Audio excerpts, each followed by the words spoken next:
Ba mouchoir a pembe bo papa nanga la sana mouchoir. Oh, ils ont simple mouchoir.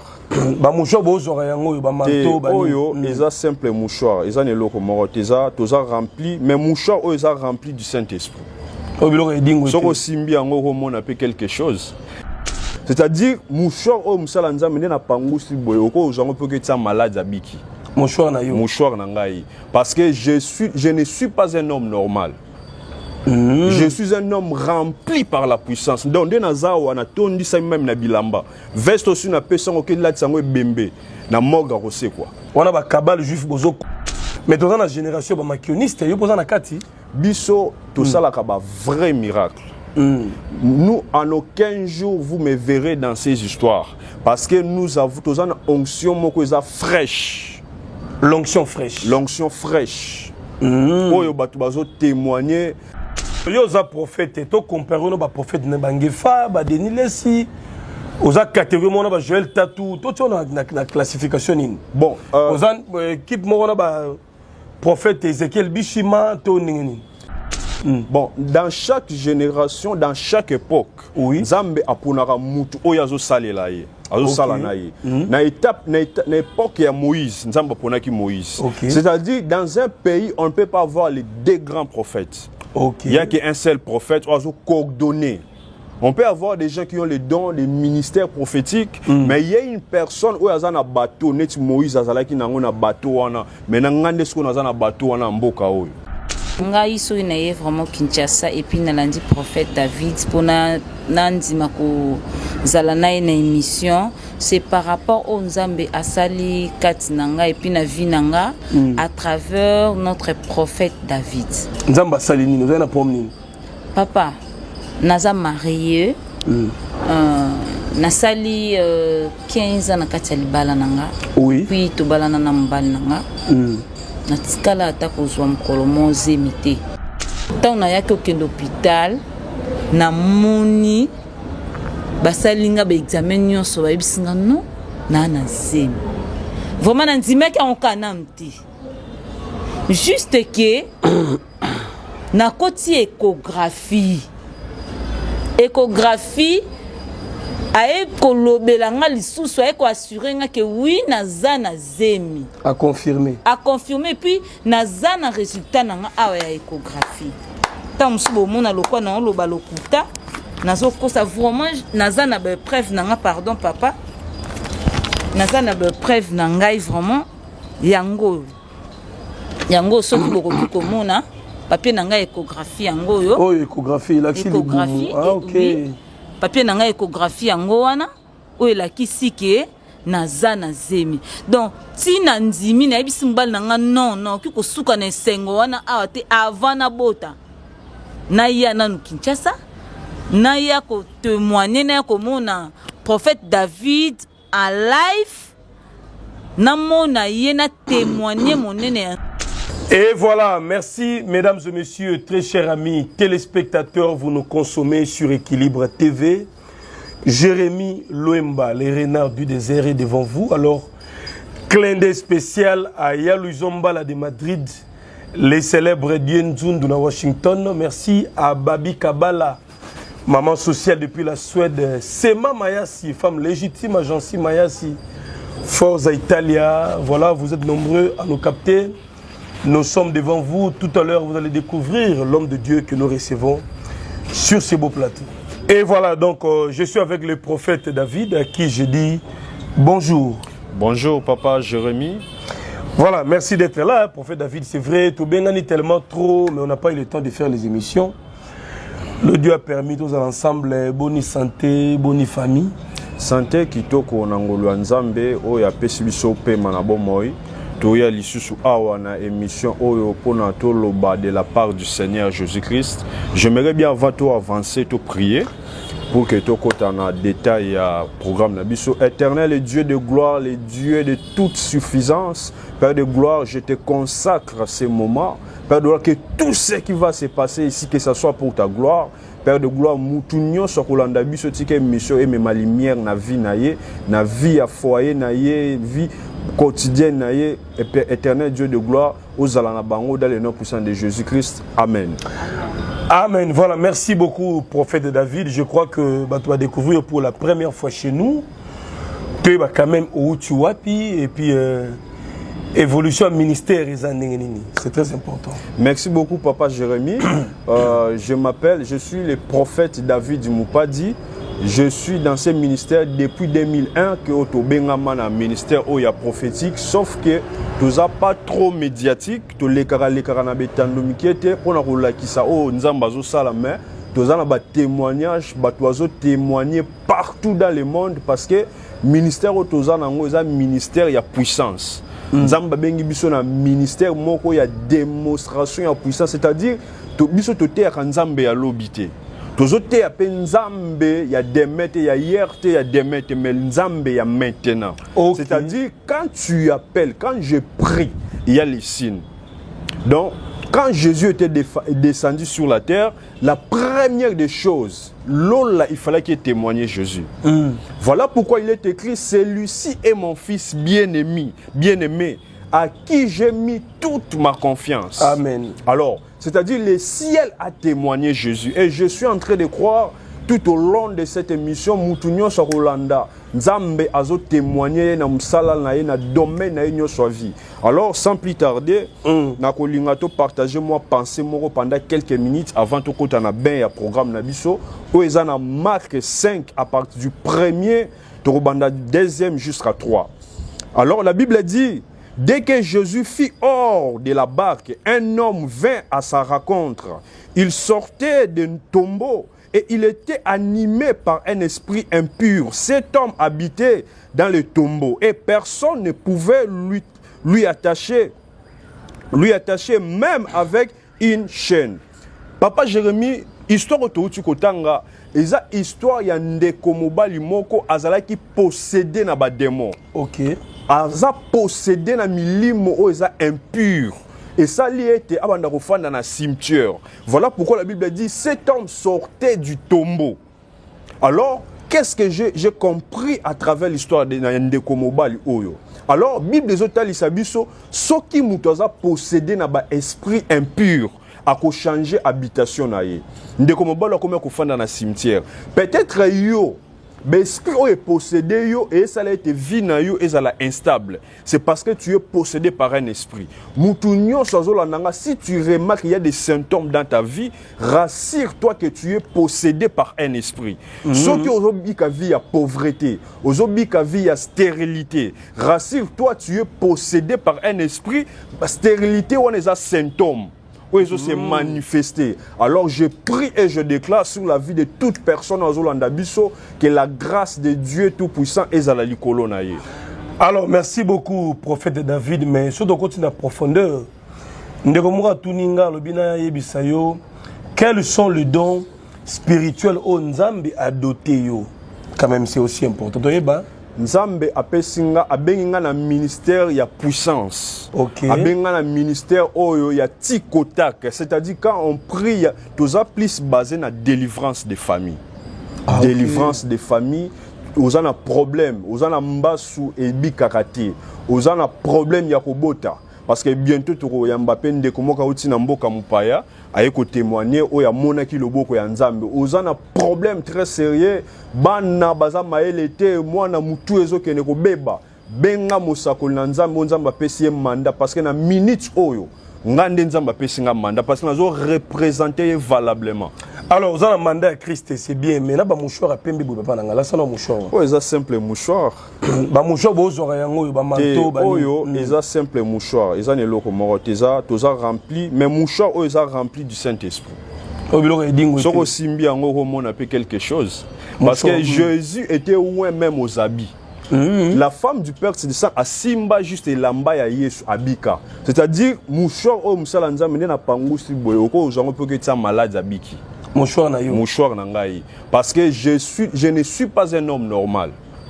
Je suis un homme rempli par la puissance. Donc, de Nazawa, on a tourné ça même na bilamba. Veste aussi na personne qui l'a tsango bembe. Na morga kose quoi. Veste oyo. Veste oyo. So l'a tsango bembe na morga kose quoi. C'est parce que je suis rempli du Saint-Esprit. On a un cabal juif bozo kota. Les cabal juif, Jésus a lobby, vous ferez plus que moi. Jésus a tambola likolo mai. Est-ce qu'il y a un prophète à tambola déjà likolo mai?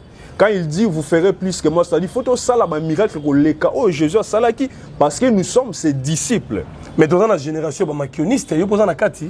Biso tout ça là kaba vrai miracle. Nous en aucun jour vous me verrez dans ces histoires parce que nous avons tous une onction mokoza fraîche. L'onction fraîche. L'onction fraîche.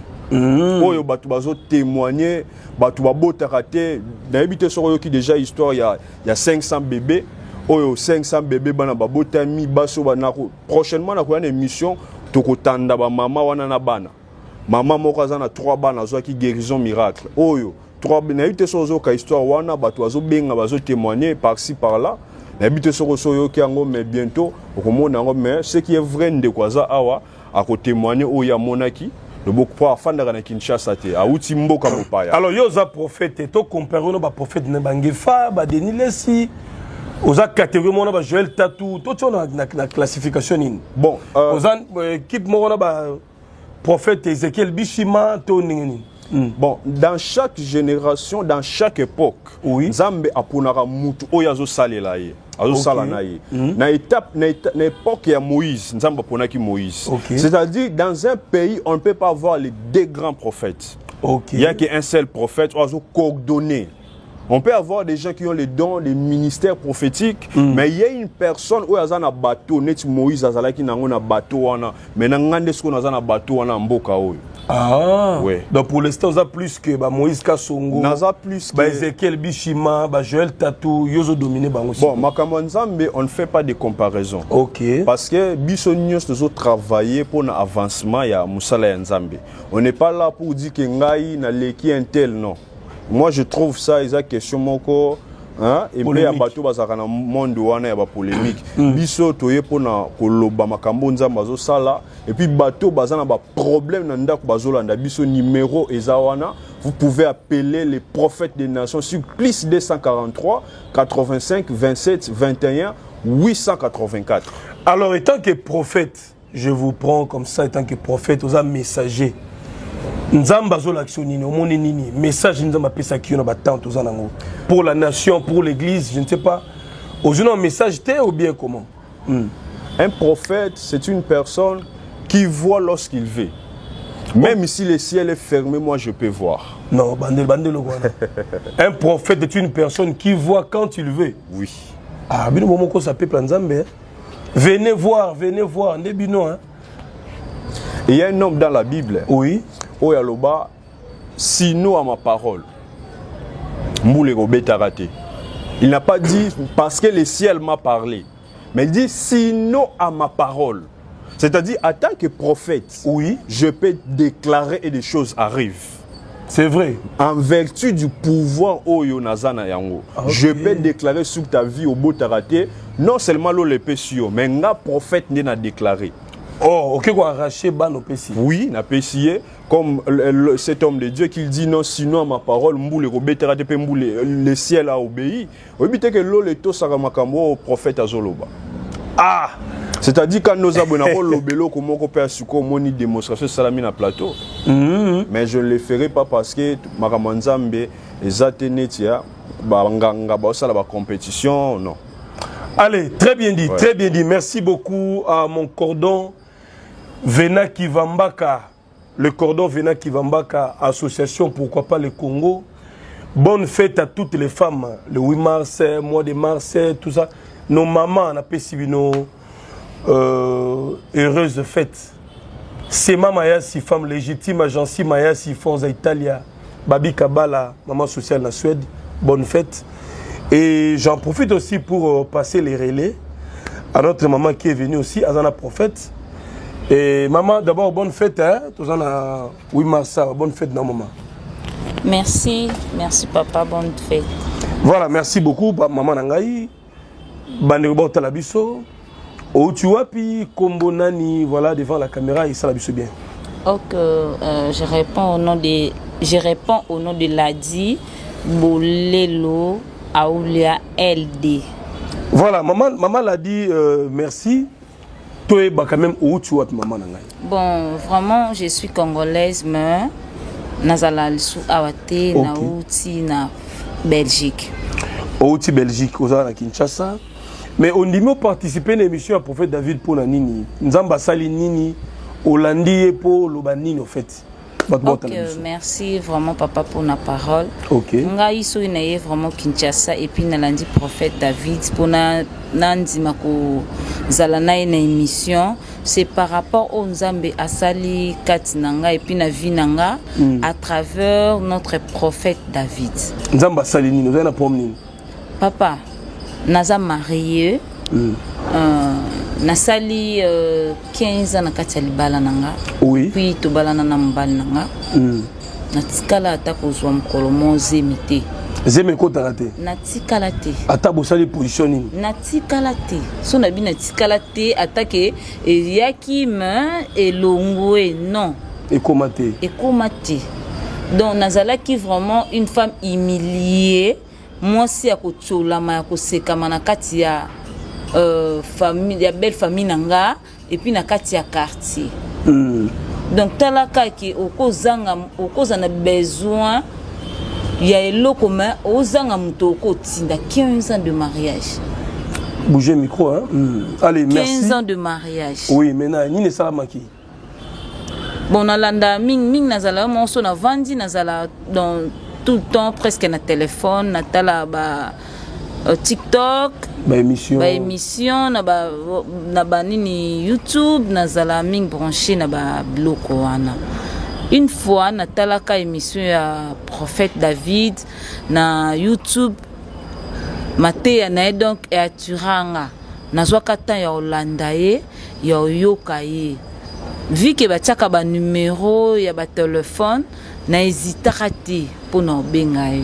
Mais en dehors de ça na niveau ya Belgique naza pe na église o na priaka na wumel pe na église wana men nazwa solution te na lobite que pasteur nanga aza incapable non to aza vraiment digne non mais mkona benga ka Prophète David to solola na ye talaka yaza anakin nga naza na Belgique mais asalelanga ba prière tikotak o ya téléphone ayebisanga bisimba libumu na simba libumu nga banda ko déclarer et puis tant asilisi déclaration na ena santa ki ba effet moko boy na nzoto nanga